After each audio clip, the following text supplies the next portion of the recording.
ഓം നമോ ഭഗവതേ വാസുദേവായ. ഓം ശ്രീമദ് ഭാഗവത മഹാപുരാണം പ്രഥമസ്കന്ധം 3-ാമത്തെ അധ്യായം. അതിൽ 13-ാമത്തെ ശ്ലോകം തൊട്ട് ഇപ്പോൾ പറയണു. 7-ാമത്തെ ഭാഗം. ഓം അഷ്ടമേ മേരുദേവ്യാം തു നാഭേർജാത ഉരുക്രമ ദർശയൻ വർമ്മ ധീരാണാം സർവാശ്രമ നമസ്കൃതം. ഇനി അഷ്ടമേ 8-ാമത്തെ അവതാരമായിട്ട്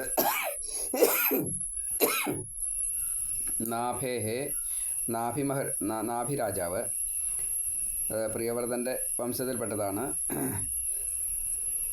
നാഭിയുടെ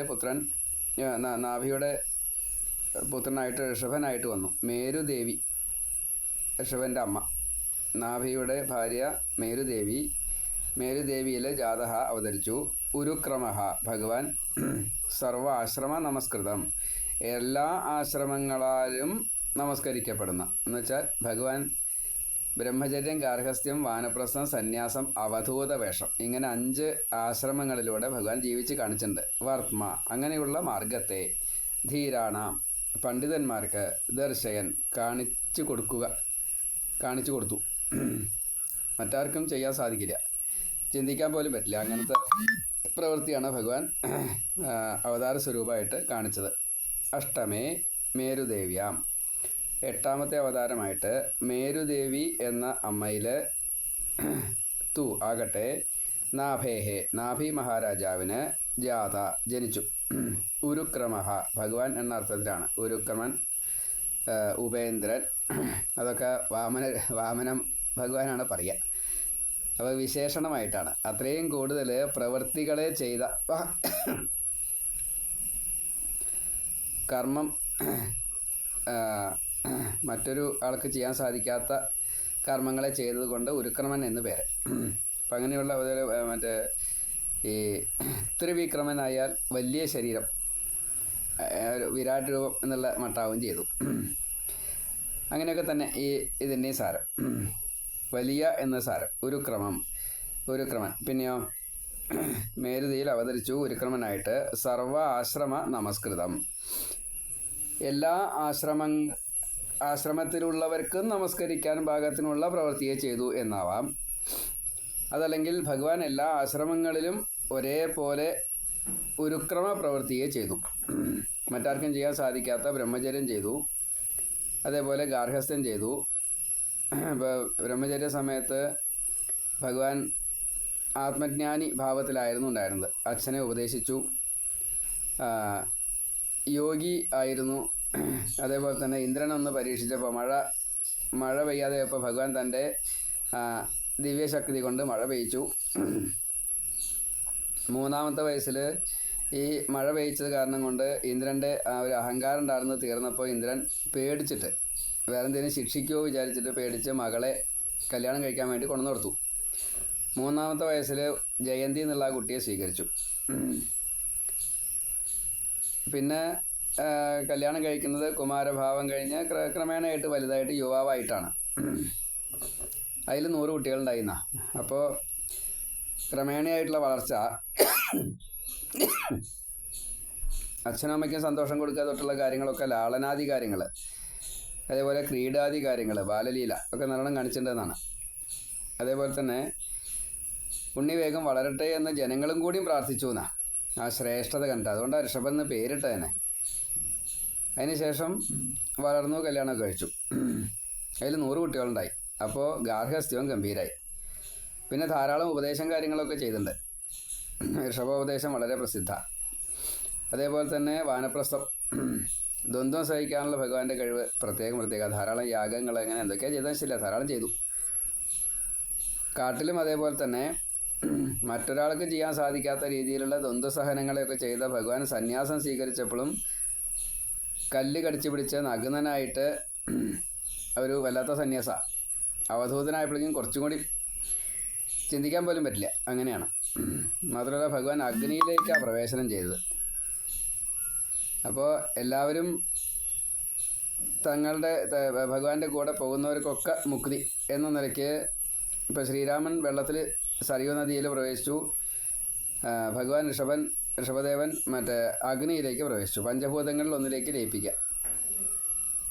ഇങ്ങനെ വല്ലാത്തൊരു എല്ലാവർക്കും നമസ്കരിക്കാൻ മറ്റൊരു കൃഷ്ണൻ. അങ്ങനെയാണ് ഭഗവാന്റെ അവതാരം. എല്ലാ അവതാരങ്ങൾക്കും ശ്രേഷ്ഠതയുണ്ട്.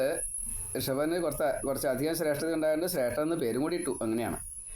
അത് 8ാമത്തെ അവതാരം. അഷ്ടമേ മേരുദേവ്യാം തു നാഭേഹ ജാത ഉരുക്രമ ദർശയൻ വർമ്മ ധീരാണാം സർവ ആശ്രമ നമസ്കൃതം. ഇനി 14ാമത്തെ ശ്ലോകം. ഋഷിഭിർയാജിതോ ഭേജേ നവമം പാർത്ഥിവം വപു ദുഗ്ധേ മാം വിപ്രാഹ തേനായം സൗഷത്തമ. ഋഷികൾ യാചിച്ചതുകൊണ്ട്, അതായത് ഭൂമിദേവി കുറച്ച് സങ്കടപ്പെട്ടു.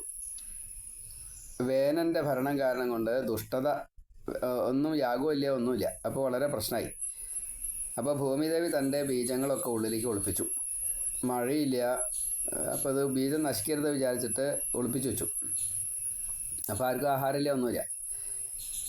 അപ്പോൾ ഋഷികൾക്ക് വലിയ വിഷമായി. അങ്ങനെയാണ് ഈ വേനൻ ഋഷികളുടെ ഒരു ഹുങ്കാരം കൊണ്ട് മരിക്കണത്. അപ്പോൾ ആ ശവം അല്ലെങ്കിൽ ആ ഒരു ബോഡി എന്ന് കൂട്ടുക, ഏതായാലും ആ ജഡം തന്നെ പറയാം, വേനൻ്റെ ശരീരം കടഞ്ഞപ്പോൾ ഊരുക്കളിൽ നിന്ന് നിഷാദാദികളുണ്ടായി. പിന്നീട് കൈകൾ കടഞ്ഞപ്പോൾ ഭഗവാൻ പത്നിയോട് കൂടിയിട്ട് വന്നു എന്നാ.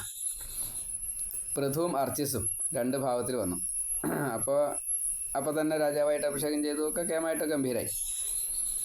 അപ്പോൾ ഋഷികൾ യാചിച്ചു. ഋഷിഭിഹി യാചിത. ഋഷികൾ യാചിച്ചപ്പോൾ ഈ 9ാമത്തെ അവതാരമായിട്ടാണ് നവമം. അത് പാർത്ഥിവം എന്ന പേരില്ല, പൃഥു എന്ന പേരില്ല. ഭൂമിയെ കറന്നു, അതുകൊണ്ടാണ് പൃഥു. അങ്ങനെ ഭൂമിയെ സഹോദരി സ്ഥാനത്താണ് കണ്ടത്. മകളെന്നതിനേക്കാണ് കണ്ടത്. ഭൂമിയെ മകളാക്കിയെന്ന. സ്വതേ ഭൂമി ഭഗവാന്റെ പത്നിയാണ്. ഏതായാലും ഇവിടെ പൃഥുവിനെ ഭൂമി സഹായിക്കാൻ വേണ്ടിയിട്ട് ഭൂമി തന്നെ ചില നിർദ്ദേശങ്ങളൊക്കെ കൊടുത്തു. അതാണ് തൻ്റെ ഈ ഗോരൂപം. അത് സാധാരണ പാല് കറക്കുക അങ്ങനെയാണല്ലോ. അപ്പോൾ അതാത് ഗണനാഥന്മാരെ കൊണ്ട് കുട്ടികളായിട്ട്, പശുക്കുട്ടികളായിട്ട് കുടിപ്പിച്ചോളൂ, എന്നാൽ എല്ലാം എൻ്റെ സ്തന്യം ആയിട്ട് കിട്ടും എന്ന് പറഞ്ഞു. അങ്ങനെയാണ് പൃഥു ചെയ്തത്. അപ്പോൾ പാർത്ഥിവം വപു, ഭൂമി എന്നുള്ള നിലയ്ക്ക് പൃഥു അങ്ങനെയാണ് ഭൂമിയെ മകളാക്കി. അപ്പോൾ ആ ഒരു മണ്ണിൻ്റെ എന്നുള്ള നിലയ്ക്ക് പൃഥു എന്ന പേരിൽ വന്നു എന്നാ. വപു അങ്ങനെ ഒരു ശരീരത്തെ എടുത്തു. പിന്നെയോ ഭേജേ, നല്ലോണം ഭജിച്ചു. എല്ലാവരും പൃഥുവിനെ ഭജിച്ചു എന്നാണ് പറയേണ്ടത്. പൃഥു എന്താ ചെയ്തത്? എല്ലാവർക്കും വേണ്ടിയിട്ട് ഈ ഭൂമിയിൽ നിന്നും വേണ്ടതൊക്കെ കൊടുത്തപ്പോൾ പൃഥു എല്ലാവരെയും ഭരിക്കുകയല്ല ഉണ്ടായത്, ഭജിക്കുകയാണ് ഉണ്ടായത് എന്ന് സാരം. സ്വതേ ഈശ്വരന്മാർ നമ്മെ ഭരിക്കാറില്ല, നമുക്ക് വേണ്ടിയിട്ട് ഇങ്ങനെ തരും പലതും. അപ്പോൾ അതിനെ ഭജിച്ചു എന്നാണ് പറയേണ്ടത്, അല്ലാണ്ട് ഭരിച്ചു എന്നല്ല പറയേണ്ടത്. അതുകൊണ്ടാണ് അങ്ങനെ. വിപ്രാഹ, അല്ലയോ വിപ്രന്മാരെ, ശവനകാദി മഹർഷിമാരോട് പറയാ, ഇമാം ഈ ഭൂമിയെ ഔഷധീഹി. അപ്പോൾ പൃഥു മഹാരാജാവ് ഈ ഋഷികളോട് ഔഷധി തൊട്ടുള്ള ഓരോന്നും കറന്നു എന്നാണ്. ദുഗ്ധമായിട്ടാണ് കറന്ന്. പിന്നെ തേനെ അയം സഹ, തേനെ അതുകൊണ്ട് ഈ ഭഗവാൻ ഉഷത്തമ, ഏറ്റവും ശ്രേഷ്ഠൻ എന്നുള്ള നിലയ്ക്ക്. മറ്റൊരു ഋഷഭൻ, ഉരുക്രമൻ, ഉഷത്തമൻ, ത്രിവിക്രമൻ, പുരുഷോത്തമൻ, ഉത്തമശ്ലോകൻ, ഇങ്ങനെയൊക്കെ ഭഗവാൻ ധാരാളം പേരുണ്ട്. അപ്പോൾ ഇവിടെ എല്ലാ അർത്ഥത്തിലും എല്ലാവരാലും അംഗീകരിക്കപ്പെട്ട രീതിയിൽ, പുകഴ്ത്തപ്പെട്ട രീതിയിൽ അങ്ങനെ ഒരു ഭാവം. മാത്രമല്ല പൃഥു മഹാരാജാവിൻ്റെ ആ ഉപദേശ സമയത്ത് അദ്ദേഹത്തിൻ്റെ ആ ഭംഗി, ആകാര വടിവ്, ഒരു പുരുഷ സൗന്ദര്യം വർണ്ണിക്കുന്നുണ്ട് ഭാഗവതം. അപ്പോൾ അതുകൊണ്ടും അതിമനോഹരനായിരുന്നു. അംഗങ്ങളുടെ ഡയമെൻഷൻ ഉണ്ടല്ലോ, നീളം വീതി കണക്ക് പ്രകാരമാണല്ലോ ഇത് സൗന്ദര്യം കണക്കാക്കി അങ്ങനെ ഒരു വിധിയുണ്ട്.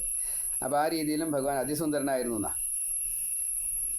ഋഷിഭി യാചിത, ആ കാലത്തെ ഋഷികൾ യാചിച്ചു കഴിഞ്ഞപ്പോൾ ഭേജെ, നന്നായിട്ട് തന്നെ ഭജിച്ചു. ഋഷികളെ ഭജിച്ചു എന്നും ആവാം, അല്ലെങ്കിൽ നമ്മളെ എല്ലാവരെയും ഒരേപോലെ ദാനം ചെയ്തുകൊണ്ട്, അല്ലെങ്കിൽ നമ്മൾ ഭഗവാനെ ഭജിച്ചു എന്നാവാം, ഭഗവാൻ ഇങ്ങോട്ടും അതേപോലെ തന്നെ ചെയ്തു എന്നാണ്. ക്ഷത്രിയൻ ബ്രാഹ്മണരെ ഭജിക്കണം. അപ്പോൾ ആ ഒരു വിധിയും കൂടി അവിടെ നടപ്പാക്കി എന്നുള്ളതാണ്. ബ്രാഹ്മണർക്ക് താഴെയാണ് ക്ഷത്രിയരുടെ സ്ഥാനം. അതുകൊണ്ടാണ് അങ്ങനെ പറയാൻ കാരണം. അങ്ങനെ മണ്ണിൻ്റെ മകനായിക്കൊണ്ട് ജനിച്ചു. ഇതാണ് പാർത്ഥിവൻ വപു. അപ്പോൾ സാധാരണ മനുഷ്യനായിക്കൊണ്ട് തന്നെ ജനിച്ചു. ആദ്യത്തെ രാജാവാണ് പൃഥു. അപ്പോൾ സാധാരണ മർത്യരൂപത്തിൽ തന്നെ വന്നു എന്നതാണ്. ഇപ്പോൾ നമ്മൾ വാമനൻ ഒരു മർത്യരൂപമാണ്. അതേപോലെ യോനിജനല്ലേ ഇനി എന്നാൽ അങ്ങനെയാണ്. എന്തായാലും അവിടെ കൃഷ്ണൻ, രാമൻ, ബലരാമൻ, പരശുരാമൻ, അപ്പോൾ അതിൽ ആദ്യത്തെ സ്വതേ പൃഥുവാണ്. അപ്പോൾ ആ പൃഥു സ്വതേ ആദ്യത്തെ മർത്യരൂപമാണ്. ഇനി 9ാമതായിട്ടാണ് ഭഗവാൻ ഈ പാർത്ഥിവൻ രൂപം ധരിച്ചത്. അങ്ങനെയുള്ള ദുഗ്ധ ഇമ ഈ ഭൂമിയെ ഈ ഭൂമിയെ ഇതിനെ എന്നാണ്. ഭൂമി എന്നില്ല, ഇമാം വെച്ചാൽ ഇതിനെ ദുഗ്ധ അതിൻ്റെ ഉള്ളിലുള്ള ഈ സ്തന്യമായിക്കൊണ്ട് ദുഗ്ധ ഇമാം ഔഷധീഹി, അതായത് ധാന്യം തൊട്ടുള്ള സകലതും 6 തരത്തിൽപ്പെട്ടതായിട്ടുള്ള സസ്യജാലങ്ങൾ, പിന്നെ ഈ സ്വർണം തൊട്ടുള്ള കാര്യങ്ങൾ, പിന്നെ പക്ഷിമൃഗാദികളുടെ മാംസം തൊട്ടുള്ള കാര്യങ്ങൾ, രക്തം, ഇങ്ങനെ പലതും പ്രത്യേകമായിട്ടൊക്കെ കറന്നെടുത്തിട്ടുണ്ട്. അറിവുകൾ ഒക്കെ കറന്നെടുത്തിട്ടുണ്ട്. അപ്പോൾ 17-18 ഒറ്റ കറന്നെടുത്തിട്ടുണ്ട്. ഏതായാലും ഇത് ആഹാരം തൊട്ടുള്ള സകലതും ദുഗ്ധം എന്ന രീതിയിൽ ഇമാം ഈ ഭൂമിയെ കറന്നിട്ട് അതിൽ നിന്നും എടുത്തു. അതുകൊണ്ട് തേനെ ആ കാര്യങ്ങളെ കൊണ്ട് അയം സഹ ഈ ഭഗവാൻ ഉഷത്തമ എന്ന് പറയപ്പെടുന്നു. എല്ലാവരാലും പുകഴ്ത്തപ്പെടുന്നവൻ എന്ന രീതിയിൽ അതിസുന്ദരനായിട്ട് യോഗ്യനായിട്ട് പറയപ്പെടുന്നു. ഋഷിഭിർയാജിതോഭേജേ നവമം പാർത്ഥിവം വപു ദുഗ്ധ ഇമാം ഔഷധീഹി വിപ്രാഹ തേന അയം സ ഉഷത്തമ. തേനേ അയം സ ഉഷത്തമ. തേന അയം സ ഉഷത്തമ. തേനന്നേ വേണ്ടു, എങ്കിലും അദ്ദേഹത്താൽ അല്ലെങ്കിൽ അതുകൊണ്ട്, ഈ കാരണത്തെ കൊണ്ട്, അപ്പോൾ ഈ കറന്നെടുത്ത ആ വസ്തുക്കളെ കൊണ്ടാണ് നമുക്ക് ഇന്ന് കാണുന്നതായിട്ടുള്ള സകലതും നമുക്ക് കിട്ടിയത്. അപ്പോൾ അതുകൊണ്ട് തന്നെ ഭഗവാൻ ഈ കറക്കൽ ചെയ്തതുകൊണ്ട് ഉഷത്തമൻ എന്ന പേരിൽ അറിയപ്പെട്ടു. അതാണ് ഋഷിഭിർയാജിതോ ഭേജേ നവമം പാർത്ഥിവം വപു ദുഗ്ധേ മാം ഔഷധിർ വിപ്രാഹ തേന അയം സൗഷത്തമ. ഇനി 15ാമത്തെ ശ്ലോകം. രൂപം സ ജഗൃഹേ മാത്സ്യം ചാക്ഷുഷോദധി സംപ്ലവേ നാവ്യാരോപ്യ മഹീമയ്യാം അപാദ് വൈവസ്വതം മനും. ഇനി അടുത്തത് ചാക്ഷുഷോദധി സംപ്ലവേ. ചാക്ഷുഷം എന്ന പേരായിട്ടുള്ള മന്വന്തരത്തിൽ ചാക്ഷുഷ ഉദധി സംപ്ലവേ, ചാക്ഷുഷ ഉദധി സംപ്ലവേ, ആ പ്രളയത്തിൽ ചാക്ഷുഷ മന്വന്തരത്തിലുണ്ടായിട്ടുള്ള ഒരു പ്രളയത്തിൽ സഹ ആ ഭഗവാൻ മത്സ്യരൂപത്തെ ധരിച്ചു. ജഗൃഹേ സ്വീകരിച്ചു. മഹീമയ്യ ഭൂമിയുടെ വികാരമായിട്ട് മഹീമയ്യ, ആ ഭൂമിയുടെ ശരീരം എന്നോ എന്താ പറയാം, അതിൻ്റെ ഭൂമിയിൽ എന്നൊക്കെ പറയാം മഹീമയ്യ. അങ്ങനെ ഭൂമിയിൽ നിന്നും വന്നതായിട്ടുള്ള നാവി, ഭൂമി തന്നെ തോണിയായിട്ട് മാറി എന്നർത്ഥമാണ്. മഹീമയ്യ ഭൂമിയുടെ ശരീരം, അത് നാവി തോണിയായിട്ട് മാറി. ആരോപ്യ ഭൂമിയെ തോണിയാക്കി എന്നാണ് അതിൻ്റെ സാരം. അത്രയേ ഉള്ളൂ. മഹീമയ്യാം നാവി ആരോപ്യ. അങ്ങനെയുള്ള ഭൂമിയുടെ ശരീരമാകുന്ന ഈ തോണി, ആ തോണിയിൽ ആരോപ്യ എന്തൊക്കെയാണ് കയറ്റിയത്? ഈ ഓഷധി ബീജാദി സകലതും എല്ലാറ്റിൻ്റെയും ബീജത്തെ കയറ്റി. വൈവസ്വതം മനും, പിന്നെ ആ വൈവസ്വത മനുവിനെ അപാദ് പാലിച്ചു. അപ്പോൾ ഇന്നത്തെ മനുവിനെ അന്ന് പാലിച്ചു. അന്ന് സത്യവ്രതം എന്നാ പേര്. ഇവിടെ ചാക്ഷുഷ മന്വന്തരം എന്ന് പറയുമ്പോൾ 3ാമത്തെ മന്വന്തര, സ്വയംഭുവൻ ആദ്യത്തെ മന്വന്തരം. സ്വാരോജിഷൻ രണ്ടാമത്തെ മന്വന്തരം, ചാക്ഷുഷൻ മൂന്നാമത്തെ മന്വന്തരം. ഈ സ്വാരോജിഷ മന്വന്തര കാലത്തെ ഒരു രാജാവാണ് സുരഥൻ. അതാണ് ദേവീ മഹാത്മ്യത്തിലെ കഥ. അതിനി അടുത്ത മന്വന്തരത്തിലെ മനുവായിട്ട് വരും. സുരഥൻ രണ്ടാമത്തെ മന്വന്തരത്തിലെ രാജാവ്, അദ്ദേഹം ഇനി എട്ടാമത്തെ മന്വന്തരത്തിൽ മനുവായിട്ട് വരും.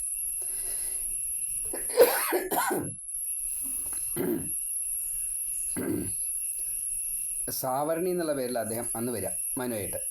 ഇപ്പോൾ മൂന്നാമത്തെ മന്വന്തരത്തിൽ ചാക്ഷുഷ മന്വന്തരം, മൂന്നാമത്തെ മനു. ആ ചാക്ഷുഷ മന്വന്തരത്തിൽ ഉണ്ടായിട്ടുള്ള വിഷയമാണ് അന്ന് സത്യവ്രതൻ എന്നുള്ള രാജാവ്.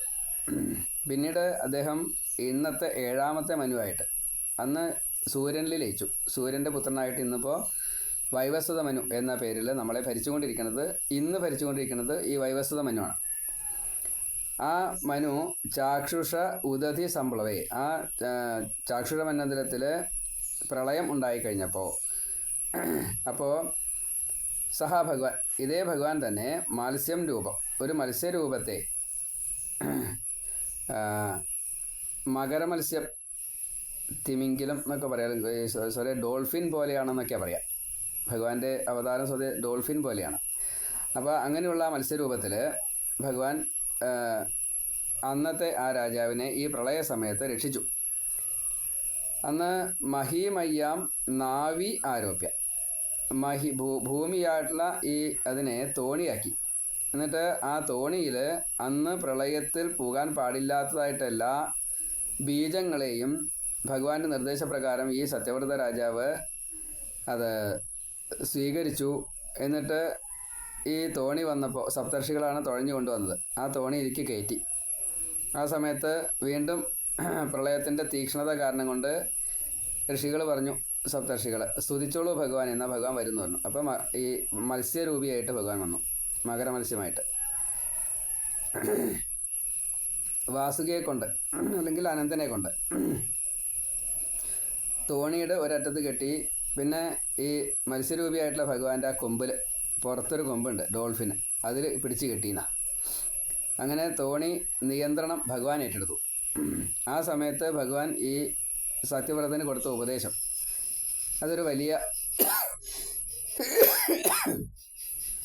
പുരാണമായിട്ട് മാറി. അതുകൊണ്ടത് മത്സ്യപുരാണം എന്ന് പറയപ്പെട്ടു. അപ്പം അങ്ങനെയുള്ള ആ ഭഗവാൻ ഈ മഹീമയ്യാം നാവി ആരോപ്യ, ഈ ഭൂമിയാകുന്ന അതിനെ തോണിയാക്കിയിട്ട് അതിൽ ഈ ബീജങ്ങളെല്ലാം കയറ്റിയിട്ട് ആരോപ്യ വൈവസ്വത മനുവിനെയും കയറ്റിയിട്ട് സപ്തർഷികളെയും കയറ്റിയിട്ട് അന്നത്തെ എല്ലാം അറിവുകളും ഈ കാര്യങ്ങൾ എന്തൊക്കെയാണെന്ന് വെച്ചാൽ ഒക്കെ രക്ഷിച്ചു. അങ്ങനെയുള്ള ഭഗവാൻ അപാത് പാലിച്ചു. രൂപം സ ജഗൃഹേ മത്സ്യം ചാക്ഷുഷോദധി സംപ്ലവേ നാവ്യാരോപ്യ മഹീമയ്യാം അപാത് വൈവസ്വതം മനും. ഇപ്പോൾ 15ാമത്തെ ശ്ലോകം. 13, 14, 15 3 ശ്ലോകങ്ങളിപ്പോൾ നമ്മൾ 7ാമത്തെ ഭാഗമായിട്ട് പറഞ്ഞു. നാരായണ നാരായണ നാരായണ.